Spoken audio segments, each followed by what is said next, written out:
తిరుమల్ అలిపిరి దగ్గర తన భక్తుడి కోసం స్వయంగా తన పాదాలను శ్రీవారు ఎందుకు ఏర్పాటు చేశారంటే, తిరుమల కొండమీదకు కాలినడకన అలిపిరి ప్రదేశం నుంచి కూడా వెళ్లారు. ఇక్కడ తలయేరుగుండు ప్రాంతంలో కనిపించే పాదాల పేరు శ్రీపాదాలు. కొండమీద స్వామివారి కోసం నిలిచిన మొదటి పౌరుడు తిరుమల నంబి. తిరుమల కొండపై కొలువైన శ్రీవారిని దర్శించుకోవడానికి కొంతమంది భక్తులు కాలినడకన వెళ్లారు. అలిపిరి, శ్రీవారి మెట్లు ఈ రెండు మార్గాల్లో కాలినడకన కొండపైకి చేరుకుంటారు. అయితే భక్తులు కాలినడకన అలిపిరి నుంచి వెళ్లడానికి మెట్లు ఎక్కడం ప్రారంభించే ముందు అక్కడ శ్రీవారి పాదాలు దర్శనమిస్తాయి. అక్కడ స్వామివారి పాదాలకు పూజలు నిర్వహించి, కొబ్బరికాయను కొట్టి, తమ మొక్కును తీర్చుకుంటూ మెట్లు ఎక్కడం ప్రారంభిస్తారు. అయితే ఇక్కడ స్వామివారు తన పాదాలను తన భక్తుడి కోరికను నెరవేర్చడానికి ఏర్పాటు చేసినట్లు ఓ కథనం.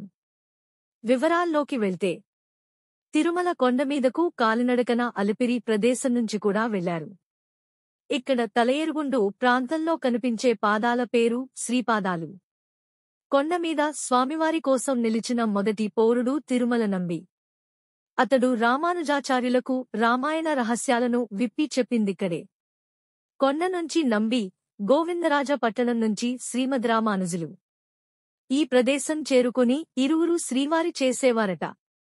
అయితే స్వామివారి దర్శనం ప్రొద్దున్న, సాయంత్రం 2 సార్లు మాత్రమే తమకు దర్శనం అవుతోందని తిరుమల నంబి, రామానుజాచార్యులు ఇద్దరూ బాధపడేవారట. అప్పుడు శ్రీ వెంకటేశ్వర స్వామి తిరుమల నంబి కలలో కనబడి అభయం ఇచ్చారంట. నా పాదాలని అలిపిరి దగ్గర ఉంచుతాను, నువ్వు మధ్యాహ్నం కూడా వచ్చి దర్శనం చేసుకోవచ్చు అని చెప్పారట. అలా స్వామివారు తన భక్తుల కోసం ఏర్పాటు చేసిన పాదాలు నేడు అలిపిరి కాలి మార్గంలో వెళ్లే ముందు కనిపించే పాదాలు శ్రీవారి పాదములు అని కనిపిస్తాయి. ఆ పాదాలు తిరుమల నంబి గొప్పతనం వల్లనే స్వామివారు స్వయంగా తన పాదాలను కొండకింద ఏర్పాటు చేశారు. పాదాల మండపం ఇక అలిపిరి నుంచి కాలి నడక మార్గంలో వెళ్లేవారికి అక్కడ కనిపించే మండపం పడాల మండపం అని అంటారు. దీనినే పాదాల మండపం అని కూడా పిలుస్తారు. ఈ మండపం క్రీశ 1628 కాలం నాటిది. ఈ మండపంలో పాదరక్షలు లెక్కలేనన్ని ఉంటాయి. ఇక్కడ మాధవదాసు అనే హరిజనుడు శ్రీహరిని దర్శించలేక శిలగా మరిపోయాడట. పిండితాళిగలు తెలుగువారికి ముఖ్యమైన శ్రావణ శనివారం రోజున ఉపవాసం చేయడం చేస్తారు. ఆ రోజున స్వామివారికి పిండితాళిగలు వేయడం సంప్రదాయం. ఆ పిండి మీద శ్రీకాళహస్తి అగ్రహార ప్రాంతంలో హరిజనులు ఇంటిలో, కంచి ప్రాంతంలోని హరిజనుని ఇంటిలో పాదముద్రలు పడతాయి.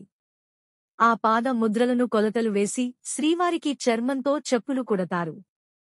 శ్రీకాళహస్తి నుండి ఒకరు, కంచి నుండి ఒకరు శ్రీవారి చెప్పులుని నెత్తిపెట్టుకుని ఊరేగుతూ వచ్చి అలిపిరిలో పూజ చేసి పాదరక్షలను ఆ పూజ మందిరంలో పెడతారు. పాదరక్షలు ఈ మండపంలోని పాదరక్షలు అరిగిపోతుంటాయట. కారణమేంటో తెలుసా?